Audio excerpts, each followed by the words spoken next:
Michael Douglas. Acteur légendaire dont la carrière s'étend sur plusieurs décennies, a dû faire face à d'innombrables défis à l'écran et en dehors. Mais ses récents problèmes de santé ont laissé sa femme, Catherine Zeta-Jones, face à une décision émotionnelle qui a bouleversé sa vie. Aujourd'hui, nous découvrons l'histoire touchante qui se cache derrière ses adieux sincères.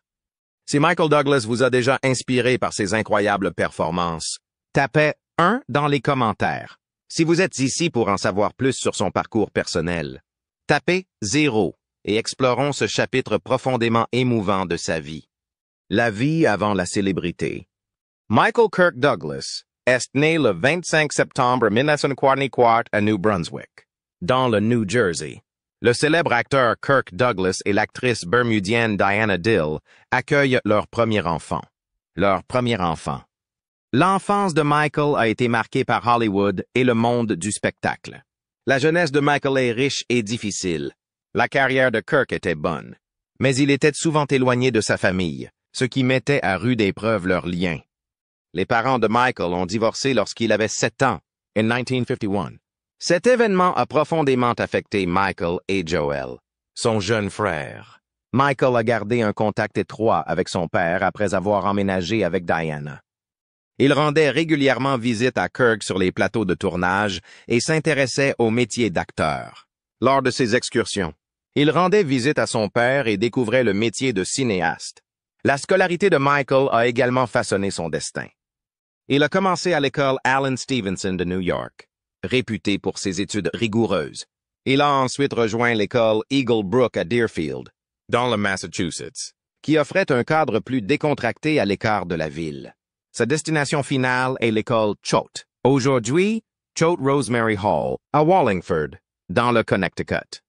C'est à Choate que Michael a développé son amour du théâtre. Il était un acteur naturel dans les pièces de l'école et les organisations théâtrales. La décision de devenir acteur était importante pour Michael. Après avoir obtenu son diplôme de fin d'études secondaires en 1963, il a étudié l'art dramatique à l'UC Santa Barbara. Il a également amélioré ses compétences d'acteur à l'UCSB, qui était donc plus qu'une simple école. Il a acquis une expertise en matière de jeu et de représentation théâtrale en jouant dans plusieurs spectacles. Michael souhaitait également acquérir une expérience concrète. Son père a dirigé Cast a Giant Shadow en 1964, et il était assistant réalisateur. Ce travail était plus qu'un simple apprentissage.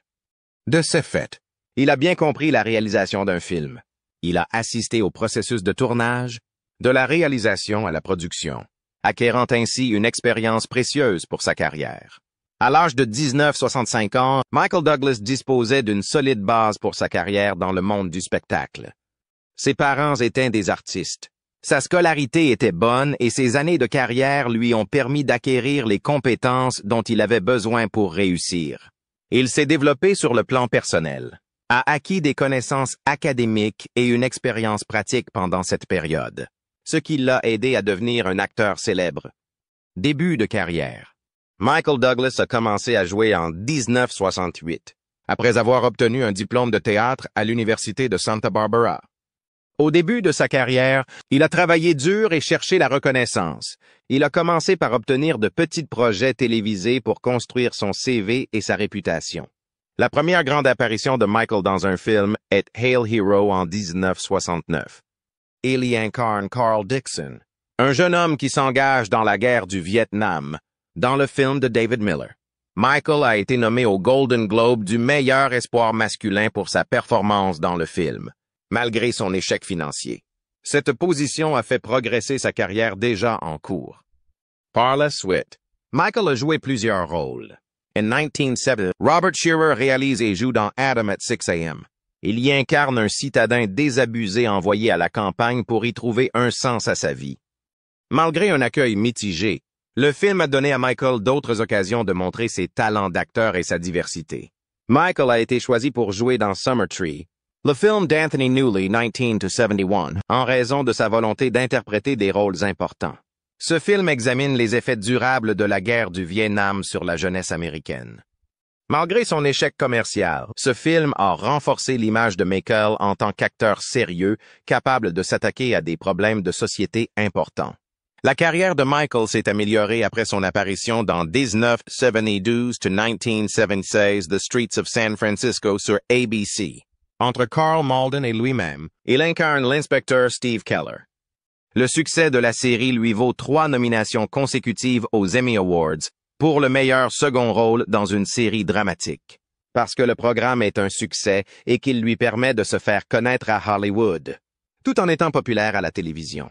Michael a joué dans des films familiaux. Il a joué dans Napoleon and Samantha, un film de Bernard McAvity datant de 1972. Il a séduit les spectateurs de tous les genres en incarnant un jeune homme sympathique qui aidait des enfants à s'occuper d'un lion vieillissant. Michael a choisi la production cinématographique en raison du succès de son père. Le film One Flew Over the Cuckoo's Nest, 1975, est le fruit de sa collaboration avec Saul Zaentz. Le film, basé sur le roman de Ken Kesey et mettant en scène Jack Nicholson, a remporté 5 Oscars, dont celui du meilleur film. La carrière de Michael a été marquée par cet incident, qui a fait de lui un acteur et un producteur de premier plan. Évolution de carrière, mariage et problèmes personnels. Michael a joué le rôle de l'inspecteur Steve Keller dans The Streets of San Francisco jusqu'en 1976. Il a reçu 3 nominations aux Emmy Awards pour sa performance. Pour se concentrer sur la production de films et des rôles plus difficiles, il était raisonnable de quitter l'émission. Pour Michael, la période 1969 est cruciale. Il joue dans Le Syndrome chinois, un thriller nucléaire apocalyptique avec Jane Fonda et Jack Lemmon. Ce film témoigne de ses compétences croissantes en matière de production et d'interprétation. Les multiples nominations de Michael aux Oscars témoignent de son engagement en faveur des questions sociales. Dans le drame amoureux It's My Turn, 1980, Michael a joué le rôle de Ben Lewin, démontrant ainsi sa polyvalence d'acteur. Sa capacité à incarner diverses personnalités avec profondeur et honnêteté a renforcé son statut d'acteur principal. An Outer. Michael a joué le rôle du juge Stephen Hardin dans le thriller juridique The Star Chamber. Le film a été salué pour son histoire captivante et l'excellente performance de Michael. La vie personnelle de Michael s'est également améliorée alors que sa carrière était en plein essor. Il a épousé Diandra Luker en 1957, apportant de la stabilité à sa vie chaotique. Cameron est leur fils né en 1978. Mais Hollywood et le succès ont engendré des problèmes conjugaux qui ont compliqué son parcours émotionnel tout au long de sa vie. Michael a souffert de toxicomanie à la fin des années 70 et au début des années 80. L'alcool et les médicaments le tourmentent. Son succès professionnel a souvent été masqué par ces problèmes, mettant en lumière les luttes de la célébrité. Un accident de ski survenu en 1980 a failli coûter la vie à Michael. Il réévalue ses priorités et son mode de vie. Cet événement lui a fait prendre conscience de la précarité de la vie et a changé sa vision professionnelle. Les rues de San Francisco ont remis à Michael un Golden Globe, l'une des nombreuses récompenses cinématographiques et télévisuelles qu'il a reçues. Il n'a été nommé pour aucun prix, mais ses succès ont fait connaître son nom dans le secteur. Michael s'est fait connaître en 1984 avec Romancing the Stone, où il a joué le rôle de Jack Colton, un ambitieux chasseur de trésors. Ce film à succès réalisé par Robert Zemeckis le met en scène avec Kathleen Turner et Danny DeVito dans une rencontre inoubliable. Après Romancing the Stone, Michael revient à la comédie en 1985 en tant que Jack Colton dans The Jewel of the Nile, le joyau du Nil. Malgré des critiques mitigées, le film a renforcé l'image de Michael en tant qu'acteur principal capable de jouer de l'action et de la romance. Michael atteint son apogée professionnel en 1987 avec Wall Street, où il incarne Gordon Gekko, un pilleur d'entreprise impitoyable. Ce film, réalisé par Oliver Stone, a valu à Michael l'Oscar du meilleur acteur. La devise de son personnage, l'avidité est bonne, symbolise la finance des années 1914. Dans le thriller psychologique Fatal Attraction, sorti la même année, Michael incarne Dan Gallagher, un homme qui entretient une liaison dangereuse avec Glenn Close. Le film réalisé par Adrian Lyne, qui est un succès commercial, suscite la controverse et montre la capacité de Michael à s'attaquer à des personnages complexes et éthiquement douteux. Michael retrouve Kathleen Turner et Danny DeVito dans War of the Roses, 1989. Ayant réalisé cette comédie noire sur l'horrible divorce d'un couple, DeVito a montré la polyvalence de Michael en mêlant l'humour à des questions sérieuses. Le film décrit un divorce horrible. Michael a joué le rôle d'un policier new-yorkais qui s'est retrouvé impliqué dans les bas-fonds criminels du Japon dans Black Rain de Ridley Scott. La réalisation sophistiquée du film et la performance passionnée de Michael ont renforcé son statut de premier rôle convaincant et puissant. La performance de Michael est remarquable. Michael a fait l'objet d'une controverse dans le thriller sexuel néo-noir Basic Instinct de Paul Verhoeven, dit 1992. Michael jouait le rôle du détective Nick Curran aux côtés de Sharon Stone dans le film. La description vivante d'une affaire de meurtre avec tension sexuelle et rebondissements psychologiques a suscité la controverse et montré la volonté de Michael de prendre des risques en tant qu'acteur. Michael a remporté le Golden Globe du meilleur acteur et l'Academy Award pour Wall Street grâce à ses performances exceptionnelles. Ces récompenses ont prouvé qu'il était un acteur de premier plan capable de jouer des rôles importants et captivants. Michael a connu des difficultés personnelles après son divorce avec Deandra Luker. Le 1995. Sa vie personnelle est difficile alors que sa carrière hollywoodienne progresse. Un nouveau départ. Au début des années 1990, Michael Douglas incarne une grande variété de personnalités, ce qui ne manque pas d'intriguer les fans. Dans le puissant thriller juridique Falling Down, 1993, il incarne un homme frustré par les inégalités sociales. Son interprétation du personnage, qui était profonde, lui a valu des éloges pour sa capacité à jouer des rôles complexes. Douglas a joué le rôle de Tom Sanders dans le film audacieux Disclosure, 1984, basé sur le roman de Michael Crichton sur le harcèlement sexuel sur le lieu de travail. En raison de son approche audacieuse des relations hommes-femmes et des luttes de pouvoir, le film, dans lequel joue Demi Moore, a suscité un débat. Douglas a joué le rôle d'un chasseur luttant contre des lions mangeurs d'hommes en Afrique dans The Ghost in the Darkness, un thriller sorti en 1997. Malgré son échec, le film a montré la capacité de Douglas à mener des histoires de mystère et d'aventures palpitantes. Douglas a joué le rôle de Nicholas Van Orton, un banquier d'affaires pris dans un jeu étrange qui change sa vie, dans le thriller psychologique de David Fincher, The Game, sorti en 1997. Douglas et Fincher ont réalisé le film. Il a été félicité pour son effort passionné, qui a contribué à son palmarès déjà impressionnant dans le domaine des thrillers. Les romans de Douglas. A Perfect Murder, paru en 1998, est une relecture moderne de Dial M for Murder. Dans ce drame fascinant, il incarne un homme riche qui complote le meurtre de sa femme, démontrant ainsi sa capacité à interpréter des personnages moralement complexes avec profondeur et intrigue. La vie de Douglas s'est améliorée lorsqu'il est sorti publiquement avec Catherine Zeta-Jones en 1998. Cela l'a changé personnellement. Leur romance est rapidement couverte par les médias en raison de leur différence d'âge et de leur célébrité à Hollywood. L'année 2010 est cruciale pour Douglas, tant sur le plan personnel que professionnel. Il est acclamé pour son rôle de Grady Tripp, un écrivain aux prises avec des problèmes personnels et professionnels. Dans Wonder Boys, son interprétation lui vaut des éloges et renforce sa réputation d'interprète polyvalent. Douglas a épousé Catherine Zeta-Jones lors d'un mariage grandiose à New York en novembre 2000, après avoir divorcé de Deandra Luker en juin. Leur mariage captive le public et consolide leur domination sur Hollywood. Douglas a joué dans le thriller psychologique Don't Say a Word en 2001. Il y incarne le psychiatre Nathan Conrad qui tente de retrouver sa fille enlevée. Le succès modeste du film au box-office est dû à la narration captivante et à la superbe interprétation de Douglas, ce qui démontre son attrait constant pour les thrillers.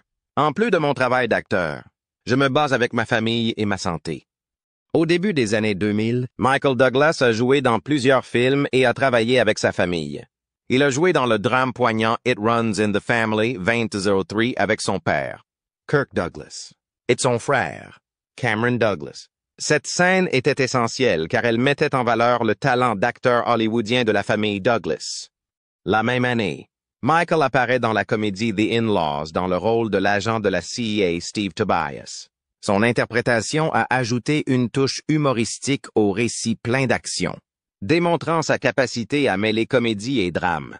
Michael a expérimenté plusieurs genres tout au long de sa carrière, excellent dans la comédie et le drame.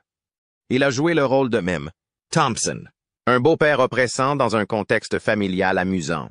Dans le film You, Me and Dupree, 2006, sa capacité à rendre drôle des personnes complexes a été saluée. Michael a joué le rôle de Charlie, un père malade mental à la recherche d'une fortune enfouie. Don King of California, un film 2007. En raison de ses thèmes liés à la santé mentale et à la famille, le film a montré sa palette d'acteurs. Michael a atteint de nouveaux sommets en jouant des rôles captivants dans des thrillers juridiques et en revenant à un personnage. En 29, il incarne le procureur Mark Hunter dans Beyond a Reasonable Doubt, au-delà du doute raisonnable.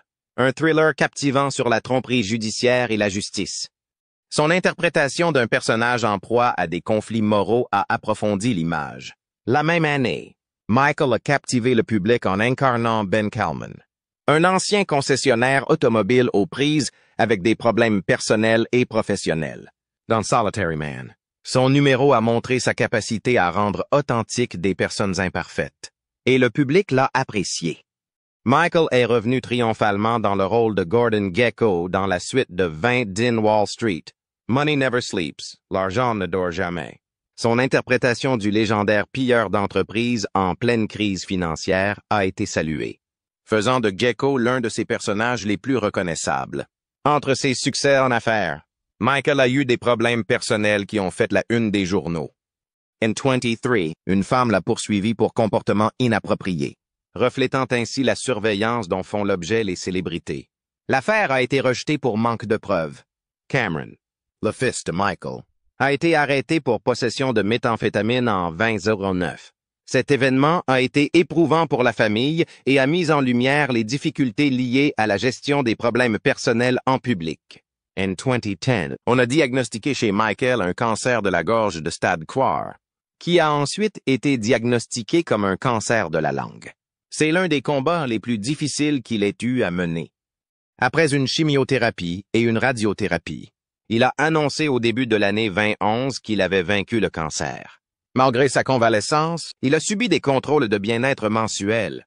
En 2013, Michael a remporté le Primetime Emmy du meilleur acteur principal dans une mini-série ou un film pour son rôle de Liberace dans Behind the Candelabra. Cette étape importante a donné un coup de fouet à la carrière de Michael.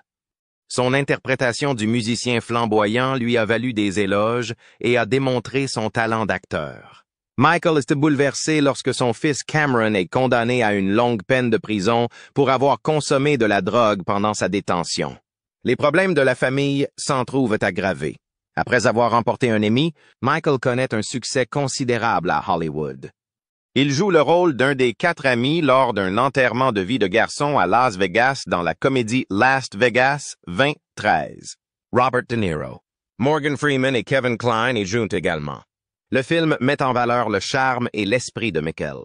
Michael a élargi sa filmographie en jouant le Dr. Hank Pym dans Ant-Man et Ant-Man et la Guêpe. Il a conquis une nouvelle génération de fans en mêlant son charme à l'action dans le rôle de ce scientifique intelligent et ancien super-héros. La série Netflix 2018 à 2021 The Kaminsky Method met en scène Michael Douglas dans le rôle de Sandy Kaminsky. Michael a remporté le Golden Globe du meilleur acteur dans une série télévisée, musicale ou comique, pour son interprétation d'un vieux professeur d'art dramatique confronté au haut et au bas de la vie. Il a ainsi démontré sa polyvalence en montrant qu'il pouvait faire face à des circonstances drôles et tragiques. À la fin de la décennie, Michael réfléchit à l'impact global de sa carrière, en dépit d'une grave maladie et d'acclamations au cinéma et à la télévision. Il est resté à Hollywood. Il a été un pionnier du divertissement. Malgré des problèmes personnels et familiaux tels que les problèmes juridiques de son fils et ses propres problèmes de santé, Michael est resté l'un des artistes les plus populaires d'Hollywood en étant fort et dévoué à son travail. Au début des années 20, Michael a continué à influencer la production cinématographique et télévisuelle. Son rôle de Sandy Kaminsky dans The Kaminsky Method est resté l'un des points forts de sa carrière. Michael est revenu dans le Marvel Cinematic Universe en 2023 en tant que Dr. Hank Pym dans Ant-Man and the Wasp Quantumania. Ce film, attendu par les fans et les critiques, montre la capacité de Michael à rester pertinent dans les superproductions malgré sa carrière longue et variée. La pandémie de COVID-19 a changé la vie de Michael, comme celle de beaucoup d'autres. Tout au long de cette période difficile, il a donné la priorité au temps passé en famille, à la santé et à la sécurité. Il a également été conforté dans sa loyauté familiale et sa résilience. Michael a été dévasté lorsque son père, Kirk Douglas, est décédé en février 2020. Kirk Douglas avait 103 ans. Michael rend hommage à Kirk, une icône hollywoodienne, en perpétuant son héritage. Michael a reconnu publiquement la réussite professionnelle de son père et l'influence de Kirk. Il s'est également souvenu de leurs expériences dans le domaine du divertissement. Mariage avec Catherine Zeta. Michael et Catherine Zeta-Jones, lauréates d'un Oscar, sont considérés comme des membres de la royauté hollywoodienne. Tous deux ont 2 enfants, et leur date d'anniversaire est le 25 septembre. Après que Michael a vu Catherine dans Le Masque de Zorro en 1998, leur romance s'est épanouie. Il a été séduit et a demandé à son attaché de presse de le rencontrer. Catherine a été bouleversée lorsque Michael a déclaré au Festival du film de Deauville qu'il serait le père de ses enfants. Leur première rencontre a été gênante. La persévérance de Michael, qui lui a envoyé un message sincère et des fleurs en Écosse, l'a convaincu. Leur relation s'est rapidement développée. Lors d'un réveillon à Aspen, dans le Colorado, Michael a demandé Catherine en mariage le 19 décembre 1949. Catherine a accepté, et ils ont annoncé leur fiançailles et leur premier enfant peu après. Le couple était ravi de planifier son mariage le 8 août 2000, lorsque leur fils Dylan Michael est né à Los Angeles. Michael et Catherine se sont mariés à l'Hôtel Plaza de New York le 18 novembre 2000. Les stars hollywoodiennes Brad Pitt, Whoopi Goldberg et Tom Hanks ont assisté à leur opulent mariage. Cameron, le fils de Michael, était le témoin, et Catherine portait une robe David Emmanuel. Leur nouveau-né, Dylan, a été présenté lors de la célébration, marquant ainsi le début de leur famille. Ils ont annoncé leur grossesse en septembre 2002. Pendant le tournage d'Intolerable Cruelty, Catherine a découvert qu'elle était enceinte. Leur fille, Caris Zeta Douglas, est née le 20 avril 2003 à Ridgewood, dans le New Jersey. Le nom gallois de Catherine, Caris, signifie amour. Michael et Catherine ont tous deux connu le succès professionnel à cette époque. En 2003, Catherine a remporté l'Oscar de la meilleure actrice dans un second rôle pour Chicago. Dans son discours, elle remercie Michael et Dylan et souligne l'importance de sa famille. Michael a également rempli ses engagements familiaux tout en réussissant professionnellement. En 2010, un cancer du pharynx a été diagnostiqué chez Michael, ce qui a causé des problèmes au couple. Les nouvelles étaient terribles et le traitement sévère. Le cancer de la racine de la langue de Michael a été traité par radiothérapie et chimiothérapie. Catherine est restée auprès de lui tout en reconnaissant qu'il était difficile de voir son mari épuisé. Le diagnostic d'absence de cancer posé par Michael en janvier 2011 a réconforté leur famille. Pour fêter l'événement, ils ont emmené leurs enfants à Walt Disney World en Floride. Pendant sa convalescence, Michael est de plus en plus reconnaissant envers sa famille et ses amis. Cependant, leur mariage a connu des difficultés. Le couple s'est séparé en 2013 après 13 ans de vie commune. Le traitement du cancer de Michael et le trouble bipolaire E de Catherine ont aggravé leur vie. Catherine a suivi une thérapie contre la dépression à 2 reprises. La dernière fois en mai 2013. Michael a passé plus de temps à New York, tandis que Catherine est restée à Bedford, dans le Connecticut, tout au long de leur séparation. Après leur séparation, Michael a assisté seul au Festival du film de Deauville. Il est resté optimiste, affirmant qu'ils se réconciliaient et communiquaient. Michael a remercié Catherine dans le discours qu'il a prononcé à l'occasion de sa victoire au Primetime Emmy le 20 septembre 13, indiquant que leur relation se rétablissait. Le 20 avril 14, Michael et Catherine étaient de nouveau réunis et faisaient des apparitions publiques. Michael a déclaré que leur retrouvaille au Ellen DeGeneres Show en 2015 étaient plus fortes qu'auparavant. Il a déclaré que toutes les relations rencontraient des difficultés, mais que leur célébrité les rendait plus visibles. Le couple a continué à célébrer des étapes importantes. Le 25 novembre était leur 15e anniversaire de mariage. Catherine a rendu un hommage émouvant à Michael sur Instagram. Michael a remercié sa femme de manière ludique et s'est souvenu de leur parcours lors d'une cérémonie de remise de prix. Ils ont célébré leur relation et leur histoire dans les Rocheuses, où Michael a fait sa demande en mariage. In Mars 2016, Cameron, le fils de Michael, a eu Louise en décembre 2017. Michael a affirmé en 2019 que son amour pour Catherine avait grandi après 18 ans de mariage. Il a déclaré que leur mariage fonctionnait parce qu'ils comprenaient le monde du spectacle et se soutenaient l'un l'autre dans leur vie personnelle et professionnelle. Après que leur fille Caris a obtenu son diplôme de fin d'études secondaires en 2021, le couple a été confronté à de nouveaux problèmes en tant que parents sans enfants. Michael admet être nerveux à l'idée de ce changement, mais il affirme que leurs années d'engagement ont porté leurs fruits. Catherine a aidé Michael lors de plusieurs événements organisés entre 20 et 22, dont Ant-Man et la guêpe Quantumania. Le 25 septembre, ils ont partagé un énorme gâteau et des messages doux sur les médias sociaux pour célébrer leur anniversaire. Catherine a parlé affectueusement de sa famille et de ses enfants lors de la première du mercredi 20-22 novembre avec son fils Dylan. Ensuite, le couple a célébré son 22e anniversaire de mariage en téléchargeant des photos anciennes et modernes sur les médias sociaux, montrant leur amour profond et leur humour. Du 20 au 23 février, Catherine et Michael ont assisté ensemble à des événements publics malgré les obstacles, faisant ainsi preuve d'unité. Leur démonstration publique de dévouement et de soutien professionnel témoigne de la solidité de leur relation. La révélation par Michael de son cancer du pharynx a grandement affecté leur mariage. Il a déclaré dans une interview honnête que le virus HPV oral en était la cause. Michael a omis de mentionner qu'il avait attrapé le virus avant de rencontrer Catherine, ce qui a tendu leur relation. Cela a suscité beaucoup de curiosité et a mis leur mariage à rude épreuve. Ils se sont séparés en 2013 à cause de ce conflit et du diagnostic de bipolarité de Catherine. La maladie mentale de Catherine et la lutte publique de Michael contre le cancer ont rendu leur séparation plus difficile. Ils se sont réconciliés malgré ces difficultés, montrant ainsi leur dévouement familial. Que pensez-vous de cette histoire profondément émouvante?